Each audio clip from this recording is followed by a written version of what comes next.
Hello दोस्तों, good afternoon, नमः संस्कृताय। आप सभी का एमएस क्लासेस 1 में स्वागत और अभिनंदन है। दोस्तों, आज हम लेकर उपस्थित हुए हैं जो है संस्कृत भाषा की उत्पत्ति और विकास। संस्कृत जो भाषा है उसकी उत्पत्ति किससे हुई है, उसका जो विकास कैसे हुआ, इसके बारे में आज हम पढ़ेंगे। इसका आज हम प्रश्नोत्तरी करेंगे दोस्तों, ठीक है। जो है परीक्षा की दृष्टि से उपयोगी है, इम्पॉर्टेंट है और थोड़ा टफ है। और यह जो है झारखंड के जो है सिलेबस में लगा हुआ है, ठीक है दोस्तों। तो इसके झारखंड के अकॉर्डिंग हम इस प्रश्नोत्तरी को लेकर उपस्थित हुए हैं।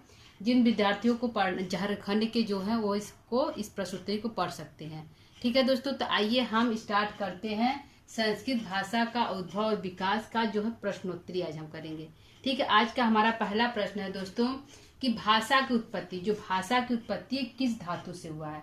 यहाँ पे है कि भाषा की उत्पत्ति जो है किस धातु से हुआ। प्रश्न है किस धातु से हुआ है, ठीक है। तो आंसर हमारा है दोस्तों कि भाषा की उत्पत्ति किस धातु से हुआ। तो भाषा की उत्पत्ति भास धातु से हुआ। किससे हुआ है? भास धातु से हुआ। यह हमारा आंसर है, ठीक है, भास धातु से। ठीक दोस्तों, यह हमारा आंसर है कि भाषा की उत्पत्ति भास धातु से हुआ है। दूसरा हमारा प्रश्न है कि भाषा उत्पत्ति विषयक जो समस्त सिद्धांत किस पर आधारित है। जो भाषा उत्पत्ति के जो सभी सिद्धांत है वह किस पर आधारित है। क्या उसका कोई प्रमाण है, क्या कोई अनुमान है, किस पर आधारित है। तो दोस्तों, जो भाषा उत्पत्ति की विषयक जो समस्त सिद्धांत है वह मूलतः अनुमान पर आधारित है। किस पर है? अनुमान पर आधारित है। कोई कहता है कि यह भाषा की उत्पत्ति जो दैवी शक्ति से हुआ है, कोई कहता है नहीं भाषा की उत्पत्ति संकेत के माध्यम से हुआ है, कोई कहता है कि अनुभव के माध्यम से हुआ है, कोई कहता है कि समन्वय के माध्यम से हुआ है। तो कोई एक मत न होने के कारण जो है दोस्तों भाषा की उत्पत्ति जो है अनुमान पर आधारित है। किस पर आधारित है? अनुमान पर आधारित है। तो यहाँ पे प्रश्न है कि भाषा उत्पत्ति विषयक समस्त सिद्धांत किस पर आश्रित है। तो अनुमान पे आंसर होगा, अनुमान पर आश्रित है, ठीक है। दूसरा प्रश्न है, तीसरा प्रश्न हमारा है कि भाषा की उत्पत्ति के कितने मार्ग। जो भाषा की उत्पत्ति है उसके कितने मार्ग हैं। तो भाषा की उत्पत्ति के 2 मार्ग है। कितने मार्ग हैं दोस्तों? 2 मार्ग हैं, ठीक है। तीसरा प्रश्न, चौथा देखते हैं हमारा प्रश्न क्या है। भाषा उत्पत्ति के 2 मार्ग कौन कौन से। यह हमारे 2 मार्ग हैं। तो 2 मार्ग कौन कौन से, भाषा उत्पत्ति के 2 मार्ग कौन कौन से दोस्तों। तो प्रत्यक्ष मार्ग है और परोक्ष मार्ग है। कौन है? पहला प्रत्यक्ष मार्ग है। 2 मार्ग कौन कौन से हैं। तो पहला जो है प्रत्यक्ष मार्ग है, प्रत्यक्ष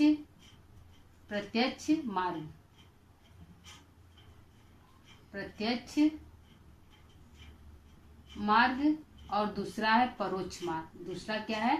परोक्ष मार्ग, ठीक है दोस्तों। यह जो प्रत्यक्ष मार्ग और परोक्ष मार्ग होता क्या है दोस्तों, इसको देख लेते हैं। प्रत्यक्ष मार्ग में जो आदिम काल है वहां से लेकर, जो आदिम काल जहां से मानव की उत्पत्ति हुई है वहां से लेकर वर्तमान काल तक जो भी अनुभव आते हैं वह प्रत्यक्ष मार्ग के अंतर्गत आते हैं। और परोक्ष मार्ग वह है जो वर्तमान काल से लेकर आज की भाषा जो उत्पत्ति यहाँ से लेकर आदिम काल तक कैसे कैसे हुआ, कैसे उसकी उत्पत्ति हुई, वहां तक के कालों को हम परोक्ष मार्ग कहते हैं, ठीक है। प्रत्यक्ष मार्ग आदिम से वर्तमान काल को कहते हैं और परोक्ष काल वर्तमान से आदि काल को कहते हैं। इसको हम प्रत्यक्ष मार्ग कहते हैं भाषा उत्पत्ति में, ठीक है। 5वां प्रश्न दोस्तों, भाषा की दैवी उत्पत्ति के सिद्धांत का समर्थन किसने किया। जो दैवी सिद्धांत है भाषा उत्पत्ति का, ये हमारा दैवी सिद्धांत है, ठीक है। जो दैवी हमारी उत्पत्ति के सिद्धांत का समर्थन किसने किया। तो कौन है दोस्तों? सुसमिल्स है। कौन है? सुसमिल्स हमारे हैं। सुसमिल्स हमारे हैं जो है भाषा उत्पत्ति के समर्थन है। सुसमिल्स कौन है दोस्तों? सुसमिल्स है। यह हमारा इंपॉर्टेंट है कि भाषा उत्पत्ति के सिद्धांत का समर्थन किसने किया, तो किसके द्वारा किया गया। तो सुसमिल्स के द्वारा। अगला हमारा क्वेश्चन है, 6वां है, वेदों की उत्पत्ति किस सिद्धांत में माना जाता है। जो वेदों की उत्पत्ति हुई है जिसमें दोस्तों दर्शन हो गया है, उपनिषद हो गया, जो वेद है उसकी उत्पत्ति किस सिद्धांत में है। क्या वह संवेग सिद्धांत में है, क्या वे आवेग सिद्धांत में है, क्या वह धातु सिद्धांत में या दैवी सिद्धांत में। ऐसे ऑप्शन होंगे। तो दोस्तों हमारा वेदों की उत्पत्ति जो सिद्धांत है, यह मानते हैं कि जो भाषा की उत्पत्ति हुई है वो वेद काल से, वेदों से हुई है, और वेदों की उत्पत्ति जो है दैवी देवताओं के द्वारा हुई है। तो जो वेदों की उत्पत्ति हमारी है दोस्तों, दैवी उत्पत्ति है। क्या है? किस सिद्धांत को, वेदों की उत्पत्ति किस सिद्धांत में माना जाता है? दैवी सिद्धांत में। किसमें? दैवी सिद्धांत में माना जाता है, दैवी सिद्धांत में। ठीक है दोस्तों, ये हमारा आंसर है। अगला है 7वां प्रश्न है, यह भाषा यदि ईश्वरकृत होती, यह स्टेटमेंट है दोस्तों, यह स्टेटमेंट है। कहा गया है कि यदि भाषा यदि ईश्वरकृत होती तो यह अधिक सुव्यवस्थित और तर्कसंगत होती। किसने कहा? यह किसने कहा? यह किसने कहा? ठीक है, तर्कसंगत होती, यह किसने कहा? ठीक है दोस्तों, यह हमारा प्रश्न है कि यह भाषा यदि ईश्वरकृत होती, कौन सी भाषा? दैवी भाषा। यह भाषा यदि ईश्वरकृत होती तो यह अधिक सुव्यवस्थित और तर्कसंगत होती। यह किसने कहा? तो किसने कहा दोस्तों? हेडेन ने कहा। हेडेन महोदय ने कहा कि यह भाषा यदि देवी शक्ति होती तो अधिक, इसने कहा, हेडेर ने कहा, हेडेर महोदय ने कहा। ठीक है, अगला हम प्रश्न लेते हैं। 8वां प्रश्न है, भाषा की उत्पत्ति का प्राचीनतम सिद्धांत है। जो भाषा की उत्पत्ति का प्राचीनतम सिद्धांत क्या है दोस्तों? तो प्राचीनतम सिद्धांत है दैवी सिद्धांत या दिव्य उत्पत्ति सिद्धांत। ठीक है दोस्तों, क्या है? दैवी सिद्धांत या दिव्य उत्पत्ति सिद्धांत।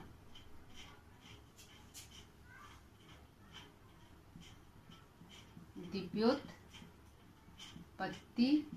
सिद्धांत, दिव्योत्पत्ति सिद्धांत या दैवी सिद्धांत।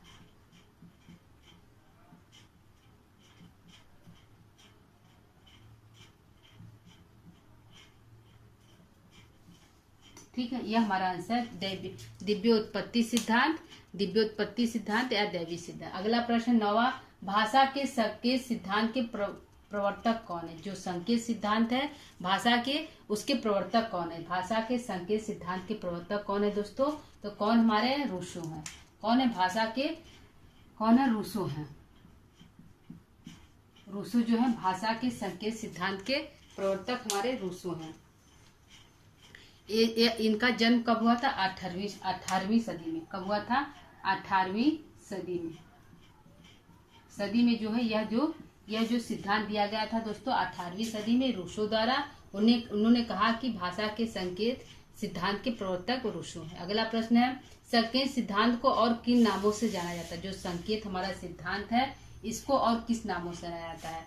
तो संकेत सिद्धांत को हमारा स्वीकारवाद सिद्धांत कहा जाता है और निर्णयवाद सिद्धांत कहा जाता है। क्या कहता है? स्वीकारवाद सिद्धांत और निर्णयवाद सिद्धांत।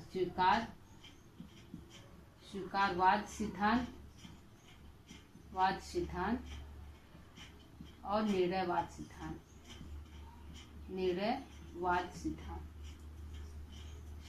ठीक है दोस्तों, इसको जो है संकेत सिद्धांत का नाम है, निर्णयवाद सिद्धांत और स्वीकारवाद सिद्धांत। ठीक है, अगला हमारा प्रश्न है, अगला लेते हैं, संकेत सिद्धांत को और क्या कहते हैं? जो संकेत सिद्धांत है उसको और क्या कहते हैं? एक तो कहते हैं स्वीकारवाद सिद्धांत और एक कहते हैं निर्णयवाद सिद्धांत। और इसको क्या कहते हैं? जो इसको और क्या कहते हैं? संकेत सिद्धांत को और क्या कहते हैं? तो सामाजिक समझौता का सिद्धांत। क्या कहते हैं? सामाजिक समझौता का सिद्धांत। सामाजिक समझौता का सिद्धांत।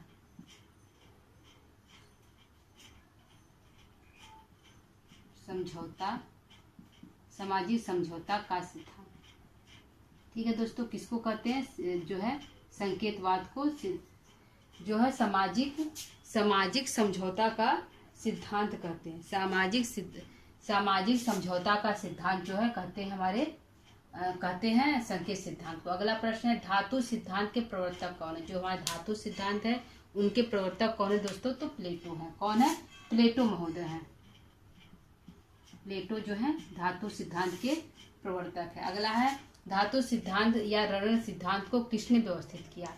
तो किसने? हेस और मैक्स मूलर ने कहा। किसने किया दोस्तों? हेस और मैक्स मूलर ने किया। हेस और मैक्स मूलर ने व्यवस्थित किया। हेस और मैक्स मूलर मैक्स मूलर ने व्यवस्थित किया। ठीक है, प्रश्न हमारा है दोस्तों, यहाँ प्रश्न दो तरीके से ध्यान दीजिएगा। पहला है कि धातु सिद्धांत के प्रवर्तक कौन है, तो प्लेटो है। दूसरा उसी का धातु सिद्धांत या रणन सिद्धांत को किसने व्यवस्थित किया, तो हेस और मैक्स मूलर ने व्यवस्थित किया। अगला हमारा है कि रणन सिद्धांत को और किस नाम से जानते हैं। जो रणन सिद्धांत है उसको और किस नाम से जानते हैं दोस्तों, तो रणन सिद्धांत को धातु सिद्धांत के नाम से जानते हैं, अनुकरण सिद्धांत, डिंग डांगवाद सिद्धांत। क्या कहते हैं, डिंग डांगवाद सिद्धांत कहते हैं, डिंग डांगवाद सिद्धांत और अनुकरण सिद्धांत, अनुकरण सिद्धांत। और क्या कहते हैं, डिंग डांग सिद्धांत, अनुकरण सिद्धांत और अनुकरण मूलकतावाद सिद्धांत। क्या है, अनुकरण मूलकतावाद सिद्धांत, अनुकरण मूलकतावाद सिद्धांत, वाद सिद्धांत। ठीक है दोस्तों, यह हमारा है 14 क्वेश्चन। ठीक है दोस्तों, क्वेश्चन को हम फिर एक बार रिपीट करते हैं। पहला हमारा प्रश्न है, भाषा की उत्पत्ति किस धातु से हुआ, तो भाष धातु से। आंसर हमारा आ गया भाष धातु से। दूसरा है, भाषा उत्पत्ति विषय समझ सिद्धांत किस पर आधारित है, तो समझ सिद्धांत जो है अनुमान पर आश्रित है। किस पर आश्रित है, अनुमान पे। तीसरा है, भाषा के उत्पत्ति के कितने मार्ग है, तो 2 मार्ग है। पहला मार्ग प्रत्यक्ष मार्ग है, दूसरा परोक्ष मार्ग है। पांचवा प्रश्न है, भाषा के दैवीय उत्पत्ति के सिद्धांत का समर्थन किसने किया, तो सुस्मिल्स ने किया। किसने किया, सुस्मिल्स ने भाषा के दैवीय उत्पत्ति का सिद्धांत किया। अगला है, वेदों की उत्पत्ति किस सिद्धांत माना जाता है, तो दैवी सिद्धांत पे वेदों की उत्पत्ति माना जाता है। अगला है, यह भाषा यदि ईश्वरकृत होती तो यह अधिक सुव्यवस्थित और तर्क संगत होती। किसने कहा, तो हेडेन महोदय ने कहा। अगला है प्रश्न है 8वां, भाषा की उत्पत्ति का प्राचीनतम सिद्धांत है दिव्य उत्पत्ति सिद्धांत या दैवी सिद्धांत कहते हैं। भाषा के संकेत सिद्धांत के प्रवर्तक कौन है, तो रूसो महोदय है, जो 18वीं सदी में है। अगला है, संकेत सिद्धांत को और किस नाम से जाना जाता है, तो स्वीकारवाद इसको कहते हैं, निर्णयवाद सिद्धांत भी कहते हैं। अगला है, संकेत सिद्धांत को और क्या कहते हैं, तो सामाजिक समझौता का सिद्धांत जो है संकेत सिद्धांत को कहा जाता है। एक प्रश्न है, धातु सिद्धांत के प्रवर्तक कौन है, तो प्लेटो है। यहाँ पूछ लेगा। दूसरा है कि धातु सिद्धांत या रणन सिद्धांत को किसने व्यवस्थित किया। यहाँ पे व्यवस्थित ध्यान दीजिए, किसने व्यवस्थित किया, तो हेस और मैक्स मूलर ने व्यवस्थित किया। रणन सिद्धांत को और किस नामों से जाना जाता है, तो डिंग डांगवाद सिद्धांत, अनुकरणवाद या अनुकरण मूलकतावाद सिद्धांत के नाम से जाना जाता है। ठीक है दोस्तों, तो यह हमारे जो 14 क्वेश्चन है, इसके जो आगे क्वेश्चन है कुछ दोस्तों, उसको हम फिर यहाँ पे इसको जो है इसको मिटाकर उसको हम फिर यहाँ पे पढ़ाने वाले हैं। ठीक है, तो इसको आगे आप देखिएगा, इसके हम कुछ क्वेश्चन को और लेंगे। ठीक है, एक हमारा ये हो गया 14 क्वेश्चन, कुछ क्वेश्चन को हम और लेंगे, तो यहीं पे हम डिलीट करेंगे, नया क्वेश्चन इसमें शामिल करेंगे। ठीक है,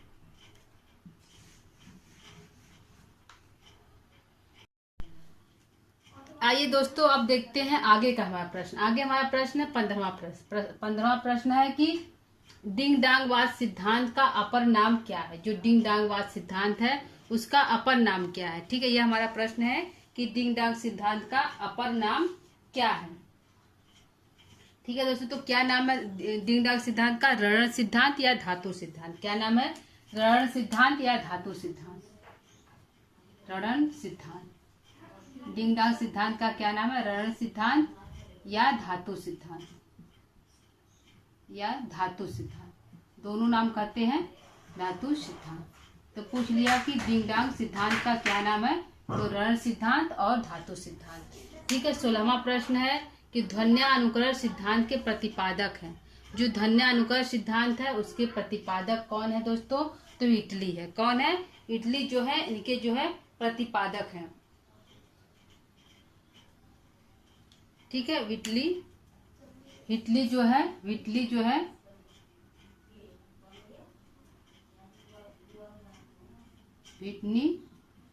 जो है इसके जो है संपादक, इसके ध्वन्यानुकरण सिद्धांत के प्रतिपादक विटनी है। ठीक है, अगला है ध्वन्यानुकरण सिद्धांत को और किस नाम से जाना जाता है। जो ध्वन्यानुकरण सिद्धांत है, ध्वन्यानुकरण सिद्धांत को और किस नाम से जाना जाता है दोस्तों, तो ध्वन्यानुकरण सिद्धांत को भोवाद नाम के सिद्धांत से भी जाना जाता है, अनुकरण मूलकतावाद सिद्धांत के नाम से जाना जाता है, और और जो है ध्वन्यानुकरण सिद्धांत के नाम से भी जाना जाता है। ठीक है, किस नाम से? जो है भोभोवाद सिद्धांत। क्या है? भोभोवाद सिद्धांत। भोभोवाद सिद्धांत। सिद्धांत एक हो गया। एक हो गया है शब्दामूलक सिद्धांत। शब्दामूलक सिद्धांत। शब्दामूलक सिद्धांत। अनुकरण मूलक सिद्धांत। अनुकरण मूलकतावाद सिद्धांत। ठीक है दोस्तों, इन नामों से जाना जाता है कौन? ध्वन्यानुकरण सिद्धांत। भोभो सिद्धांत जाना जाता है आपका भोभो सिद्धांत, अनुकरण सिद्धांत, अनुकरण मूलक सिद्धांत। ठीक है, अनुकरण मूलक सिद्धांत। अनुकरण मूलक सिद्धांत। ठीक है, और शब्दामूलक सिद्धांत के नाम से जाना जाता है। किस सिद्धांत को? ध्वन्यानुकरण। अगला सिद्धांत है भोभो सिद्धांत को किस सिद्धांत का नाम है? जो भोभो सिद्धांत है वो किस सिद्धांत का नाम है? तो ध्वन्यानुकरण सिद्धांत का नाम है। क्या दोस्तों? ध्वन्यानुकरण सिद्धांत का नाम है। ध्वन्यानुकरण सिद्धांत का नाम है। ध्वन्यानुकरण सिद्धांत।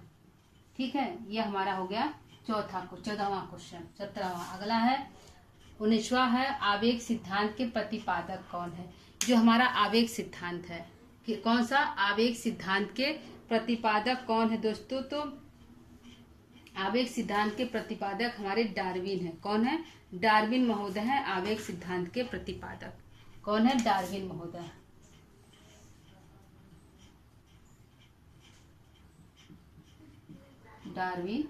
डार्विन जो है आवेग सिद्धांत के प्रतिपादक है। अगला है पुपू सिद्धांत को किसका अपर नाम है? जो पुपू सिद्धांत है, सिद्धांत किसका अपर नाम है? तो जो पुपू सिद्धांत है आवेग सिद्धांत का अपर नाम है। किसका नाम है दोस्तों? आवेग सिद्धांत का अपर नाम है पुपू सिद्धांत। आवेग सिद्धांत क्या है? आवेग सिद्धांत का नाम है पुपू सिद्धांत। ठीक है, अगला क्वेश्चन हमारा श्रम सिद्धांत। जो श्रम ध्वनि सिद्धांत के प्रवर्तक कौन है? श्रम ध्वनि प्रश्न हमारा दोस्तों श्रम ध्वनि वो था पुपू सिद्धांत। यह श्रम ध्वनि सिद्धांत के प्रवर्तक किसे कहते हैं? कौन है जो श्रम ध्वनि सिद्धांत के प्रवर्तक है? तो न्वारे महोदय है या न्यावार या न्वारे है। कौन है दोस्तों? न्वारे है। न्वारे या न्वारे है। ठीक है, न्वारे भी कहते हैं और न्वार भी कहते हैं। न्यावार।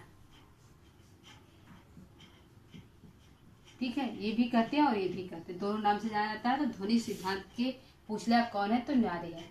हो हे हो वाद किस सिद्धांत का दूसरा नाम है? तो श्रम ध्वनि सिद्धांत का दूसरा नाम है। क्या नाम है? श्रम ध्वनि सिद्धांत का दूसरा नाम हमारा है हे हो वाद। पूछेगा यो हे हो वाद किस सिद्धांत का दूसरा नाम है? तो श्रम सिद्धांत का दूसरा नाम है हे हो वाद सिद्धांत। अगला है भाषा उत्पत्ति के इंगित सिद्धांत का प्रतिपादक कौन है? जो इंगित सिद्धांत है, कौन सिद्धांत है दोस्तों?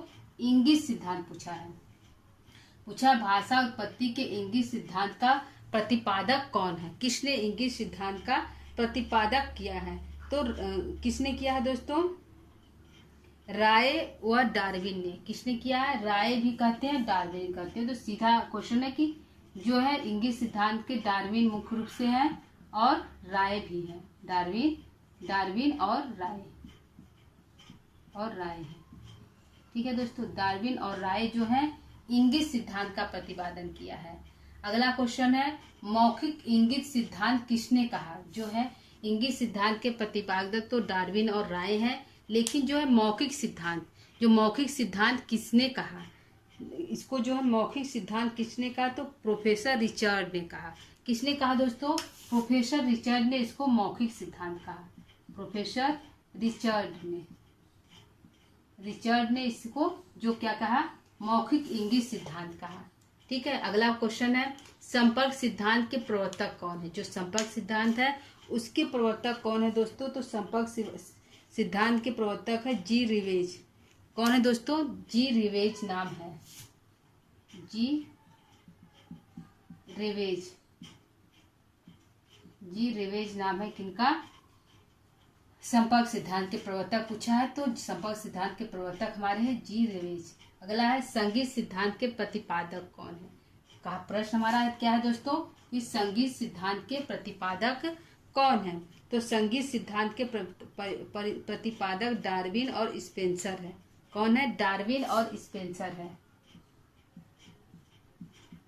डार्विन स्पेंसर डार्विन और स्पेंसर जो है इस सिद्धांत के प्रवर्तक हैं। स्पेंसर है, ठीक है, डार्विन और स्पेंसर है, ठीक है। अगला है संगीत सिद्धांत को और किस नामों से जाना जाता है? तो संगीत सिद्धांत को शिंग सांग थ्योरी के नाम से जाना जाता है, हु थ्योरी के नाम से भी जाना जाता है। किसके? शिंग सांग थ्योरी और हु थ्योरी के नाम से जाना जाता है संगीत सिद्धांत को, ठीक है। क्या है? शिंग सांग थ्योरी, शिंग सांग थ्योरी और हु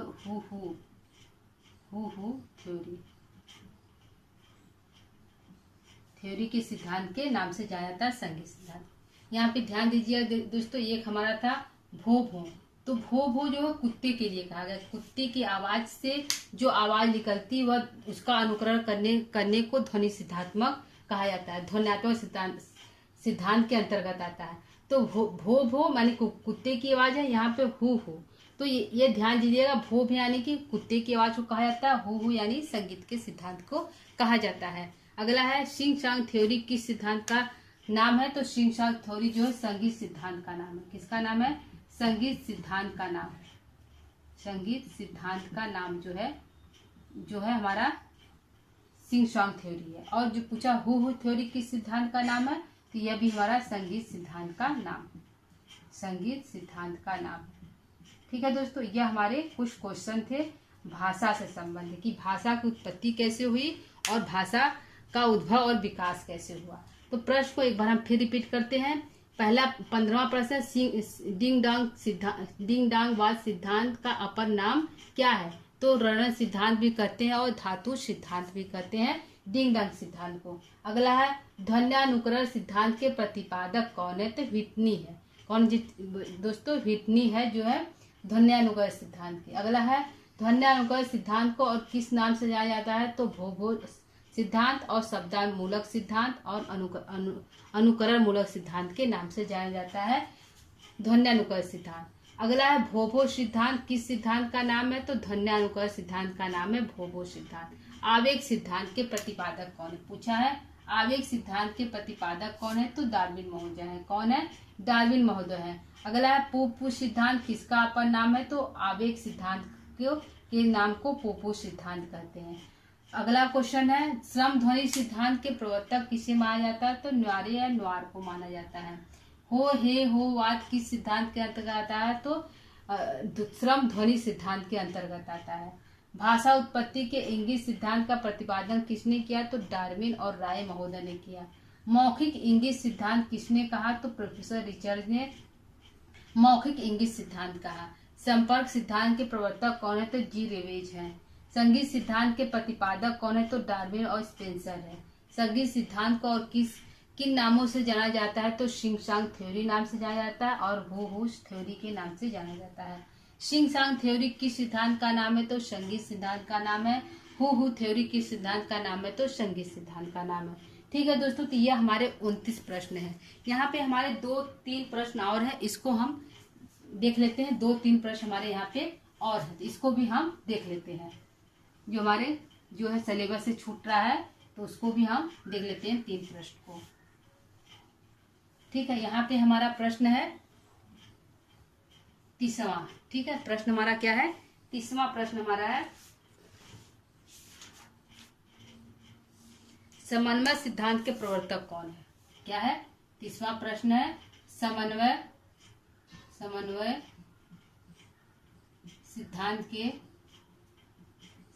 सिद्धांत के प्रवर्तक कौन है? ठीक है। प्रश्न हमारा है कि समन्वय सिद्धांत के प्रवर्तक कौन है, ठीक है दोस्तों। प्रश्न है कि समन्वय सिद्धांत के प्रवर्तक कौन है? तो कौन है? हेनरी स्वीट है। कौन है? स्वीट महोदय, क्योंकि समन्वय जो होता है अच्छे अच्छे लोगों के साथ होता है, तो हमारा होगा हेनरी स्वीट।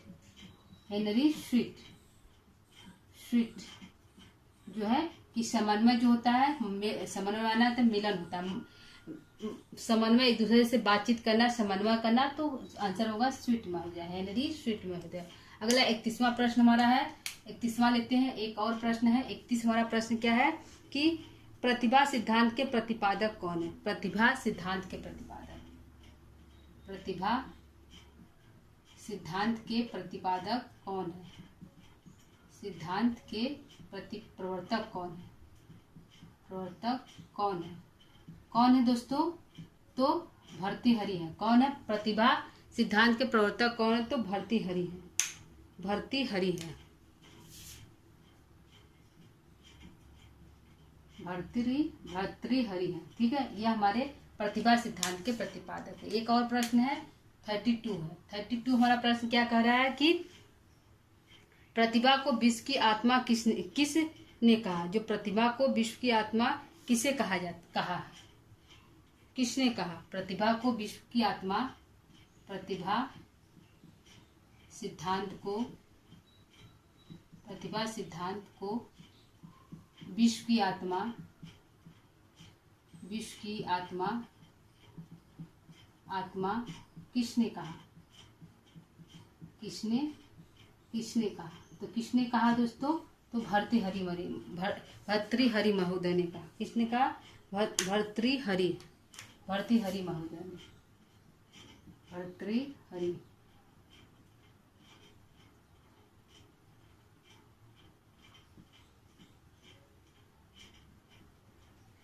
भर्तृहरि महोदय ने कहा कि जो है कि किसमें कहा? वाक्पदीय में कहा। किसने कहा? वाक्पदी में कहा। इनकी एक रचना है वाक्पदी, इसमें इन्होंने कहा कि यह जो है यह क्या है? यह जो है भर्तृहरि की रचना है। वाक्पदीय में कहा गया है कि जो प्रतिभा सिद्धांत हमारा है वह जो है विश्व की आत्मा है। ठीक है दोस्तों, यह हमारे टोटल 32 प्रश्न हैं जो भाषा विज्ञान से, संस्कृत भाषा का उद्भव और विकास है कि संस्कृत भाषा का उद्भव कहाँ से हुआ। ठीक है दोस्तों, तो समन्वय सिद्धांत के प्रवर्तक हेनरी स्वीट है, प्रतिभा सिद्धांत के प्रवर्तक भर्तृहरि महोदय है, और प्रतिभा सिद्धांत को विश्व की आत्मा किसने कहा? तो भर्तृहरि महोदय ने कहा। ठीक है दोस्तों, तो ये हमारे प्रश्न हो गए हैं। आज का क्लास हमारा कैसा लगा दोस्तों? ठीक है, तो यहीं पर क्लास को यहीं पर हम विराम देंगे। उम्मीद करती हूँ कि आपको हमारा क्लास अच्छा लगेगा, जो परीक्षा दृष्टि से उपयोगी है, इसको लेकर उपस्थित हुए। ठीक है दोस्तों, यह झारखंड के सिलेबस में लगा हुआ। तो आज के लिए इतना ही। आज के क्लास को यहीं पर हम विराम देंगे। तब तक के लिए दोस्तों नमन संस्कृता है।